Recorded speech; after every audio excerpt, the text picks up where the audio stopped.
Le jeudi 15 juillet 2016, Frank Edward Ed Ray, qu'on appellera Ed Ray tout au long de la vidéo, un chauffeur d'autobus âgé de 55 ans, ramène chez eux 26 enfants qui ont entre 5 ans et 14 ans. Ce sont des enfants de l'école primaire d'Eryland et pendant la période des vacances scolaires, ils avaient passé leur journée à la piscine du parc d'exposition de Chowchilla. Vers 16 h, le bus traverse une route de campagne du comté de Madera quand une mini-camionnette se met en travers de leur chemin. En fait, il leur barre la route et 3 hommes en sortent. Ed Ray est obligé de s'arrêter. Les 3 hommes sortent de la camionnette, ils sont armés et ils ont des bas de nylon sur le visage pour qu'on évite de les reconnaître. Le premier homme menace Ed Ray en lui pointant une arme dessus. Le deuxième conduit le bus et le troisième est retourné dans la petite camionnette et puis il suit le bus.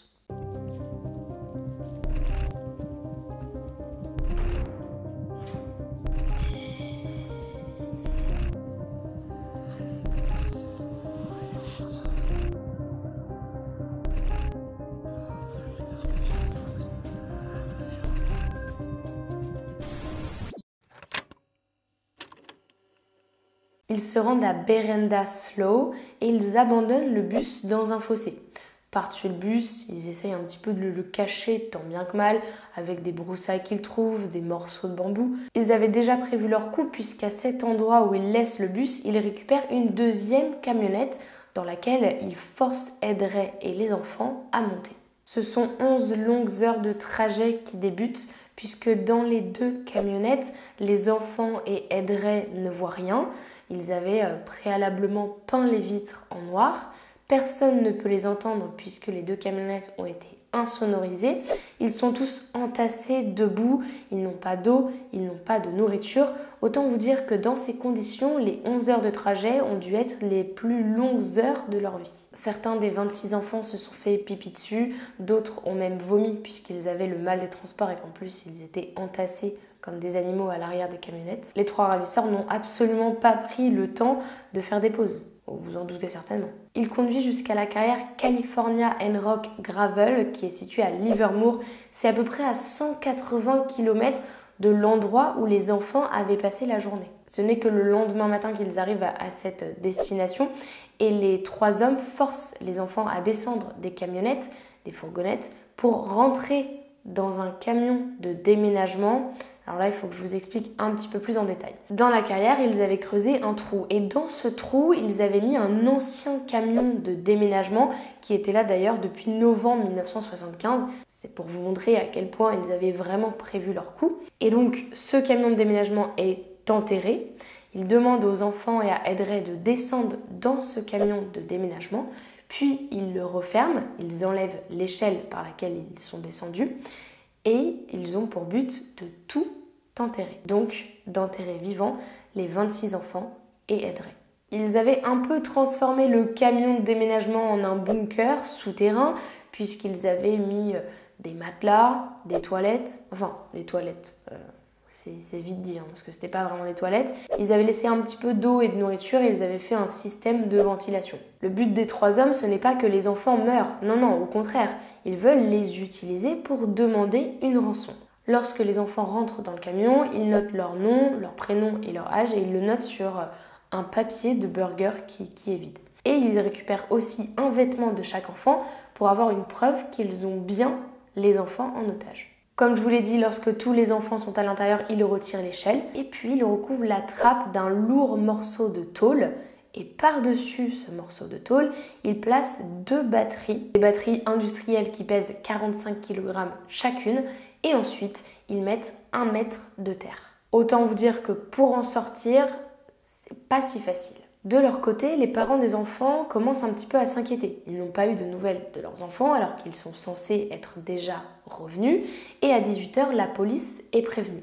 Ce n'est que 2 heures plus tard, à 20 h, que le bus que Ed Ray conduisait est retrouvé dans le fossé. Mais c'est tout. Pour l'instant, on n'a pas de traces d'Ed Ray et des enfants.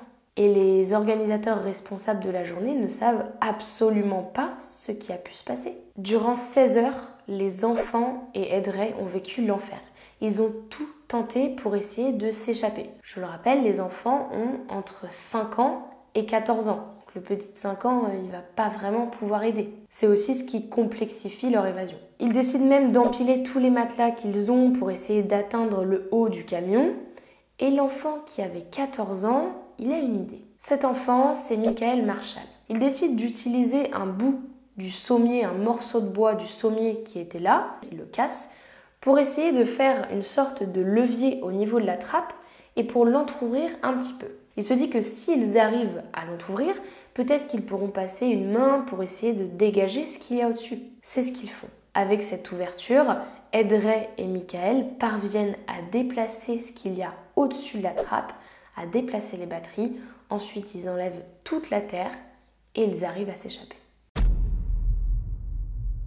16 heures après avoir été enterrés dans ce bunker aménagé, ils sortent et ils se dirigent à la cabane du gardien de la carrière. C'est près du parc régional de Shadowcliff. Les shérifs du comté d'Alameda arrivent sur les lieux après avoir été prévenus et ils emmènent les enfants ainsi qu'Ed Ray à la prison de Santa Rita. S'ils les emmènent là-bas, c'est pas pour les mettre en prison, non, c'est tout simplement puisque c'est l'établissement le plus proche qui dispose d'un service médical. Et à l'instant T, les enfants et Ed Ray ont besoin d'être examinés, soignés, nourris. Pendant que certains des enfants sont examinés, d'autres parlent à la police. Les shérifs, grâce aux déclarations et aux descriptions faites par les enfants, commencent à dresser un portrait robot des 3 hommes qui les avaient kidnappés. Ensuite, les enfants seront conduits à Chowchilla 36 heures après leur enlèvement. Ils sont redonnés à leur famille peu avant l'aube du 17 juillet 1976.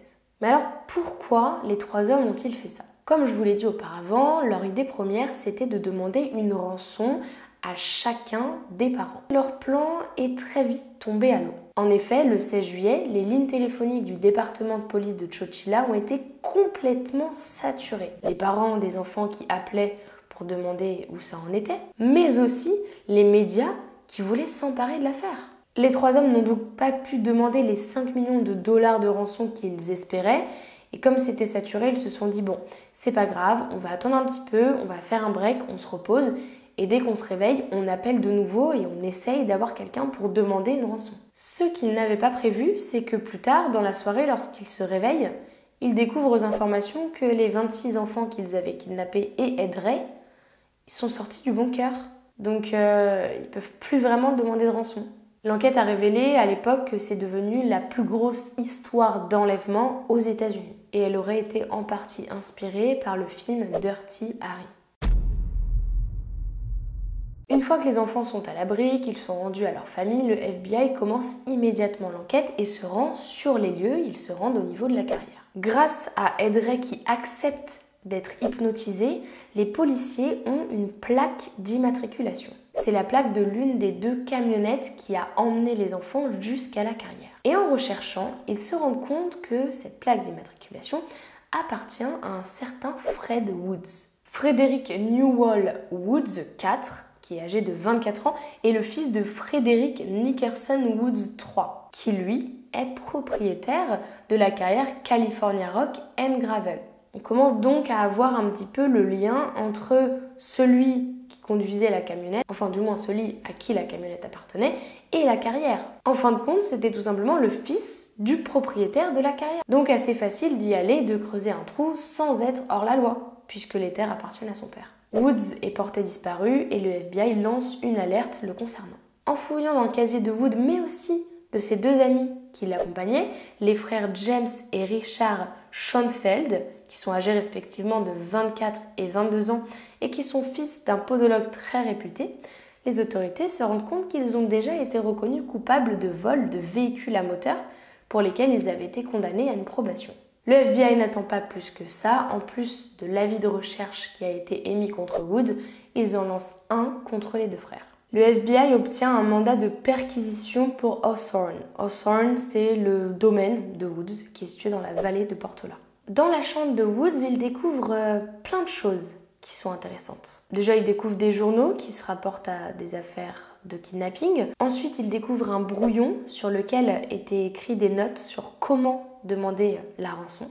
Forcément des cartes et des plans de la région, mais aussi des reçus pour la camionnette et la remorque et bien sûr des fausses pièces d'identité qu'ils avaient prévu d'utiliser pour s'échapper. Enfin, il retrouve également la preuve ultime, l'arme qui avait été utilisée pendant l'enlèvement, mais aussi le papier de Burger sur lequel ils avaient inscrit le nom, les prénoms et l'âge des enfants. Dehors, il retrouve l'une des camionnettes qui avait été utilisée pour transporter les enfants, mais également un autre véhicule qu'il pense être un véhicule de fuite, une Cadillac peinte à la bombe avec un camouflage noir mat. 8 jours après l'enlèvement, le plus jeune des deux frères, Richard Schoenfeld, sent le vent tourner et lui, il se rend volontairement à la police d'Oakland.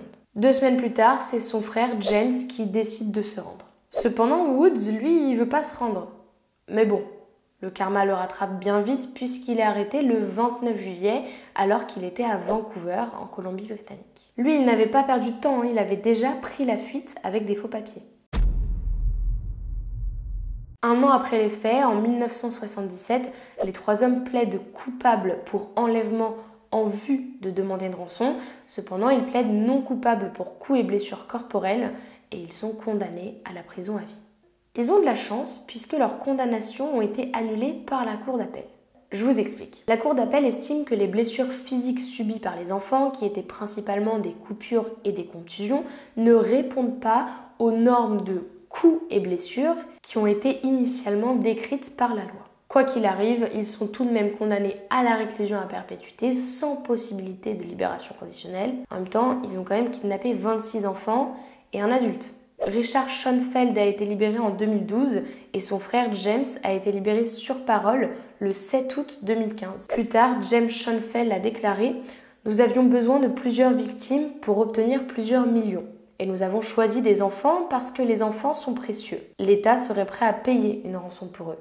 Et ils ne ripostent pas. Ils sont vulnérables. » On a aussi appris que s'ils voulaient autant d'argent, c'était parce que les 3 voulaient monter un gros projet de cinéma qui était fortement onéreux. En 2016, une action en justice contre Woods a révélé que lorsqu'il était en prison, il dirigeait plusieurs entreprises, dont une mine d'or et un concessionnaire automobile, et ça, il l'a fait sans en informer les autorités pénitentiaires. Et ce qu'on a du mal à comprendre, c'est que Woods, il avait besoin d'une rançon, du moins c'est ce qu'il disait, alors que c'était l'héritier de 2 familles californiennes très riches, les Woods et les Newhall.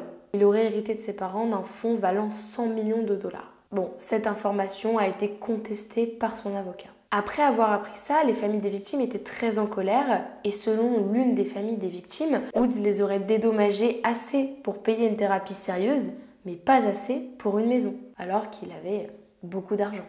Du moins, c'est les rumeurs qui circulaient. Pendant qu'il était en prison, Woods a de nombreuses fois fait appel pour une libération conditionnelle et en octobre 2019, on lui refuse encore une fois et c'est la 19e fois qu'on la lui refuse. Les raisons pour lesquelles on lui refuse à chaque fois, c'est parce qu'il minimise son crime, mais aussi puisqu'en prison, il détient un portable, il regarde des vidéos pornographiques et ça, normalement, il n'a pas le droit. Il n'a pas le droit d'avoir de téléphone en prison. Pendant qu'il était en prison, Woods il s'est marié 3 fois et il a même acheté un manoir situé à une demi-heure de la prison. En mars 2022, ce sont 2 commissaires qui demandent et qui recommandent même la libération conditionnelle de Woods. Vous vous en doutez bien, ça ne se fait pas comme ça et cette recommandation nécessite l'approbation de plusieurs parties. De la commission des libérations conditionnelles totales, de la division juridique de la commission et du gouverneur de Californie. Le 17 août 2022, il y a eu des rumeurs qui disaient que la libération conditionnelle avait été acceptée et que Woods devrait bientôt sortir de prison. De son côté, Ed Ray a reçu une citation de la California School Employees Association pour son service communautaire exceptionnel. Et avant de mourir, le 17 mai 2012, de nombreux enfants qui avaient été kidnappés et qu'il avait sauvés lui avaient rendu visite pour le remercier. En 2015, la ville de Chowchilla a décidé de renommer le parc des sports et de loisirs Edward Ray Park. Ils ont également déclaré que tous les 26 février de chaque année, ce serait le Edward Ray Day. S'ils ont choisi cette date, c'est tout simplement puisque c'était la date de naissance d'Ed Ray. Les enfants qui ont été kidnappés ont quand même vécu un stress post-traumatique assez important. Et c'est une étude qui a révélé tout ça. L'étude a révélé que les enfants souffraient de crises de panique, ils faisaient de nombreux cauchemars dans lesquels ils voyaient des enlèvements, mais aussi la mort. Et beaucoup d'entre eux ont eu un changement de personnalité suite à ce tragique événement. Ils ont développé des craintes face à des choses quotidiennes comme les voitures, l'obscurité, le vent, les souris, les chiens, les hippies. Il y a même un des enfants qui plus tard a tiré sur un touriste japonais avec un pistolet à CO2 à plomb. En effet, la voiture du touriste japonais est tombée en panne devant sa maison. Ce dernier a eu très peur qu'il y ait un enlèvement, qu'il se fasse enlever, et donc il a tiré sur le touriste japonais. Ce qui est assez triste, c'est que 25 ans après les faits, de nombreux enfants continuaient d'avoir des symptômes de traumatisme assez forts. Certains même sont également tombés dans la dépression et la toxicomanie, et d'autres ont même fait de la prison, ce qui prouve que dans les années 70, après leur enlèvement, la gestion du stress post-traumatique n'a pas été prise en compte correctement. Puisqu'ils ont traîné des troubles comme ça pendant 25 ans après, ça prouve bien que les choses n'ont pas été faites pour qu'ils puissent processer tout ça et que ça aille mieux. Alors je dis pas que ça peut aller mieux du jour au lendemain, mais 25 ans après, je pense que s'ils avaient été mieux pris en charge, les traumatismes qu'ils ont subis auraient certainement été guéris ou du moins diminués. Voilà, c'est la fin de l'histoire du kidnapping de Chochila, de ces 26 enfants qui ont vécu l'enfer pendant 36 heures. Dites-moi dans les commentaires si vous connaissiez cette histoire de kidnapping et je vous dis à très vite pour de nouvelles vidéos.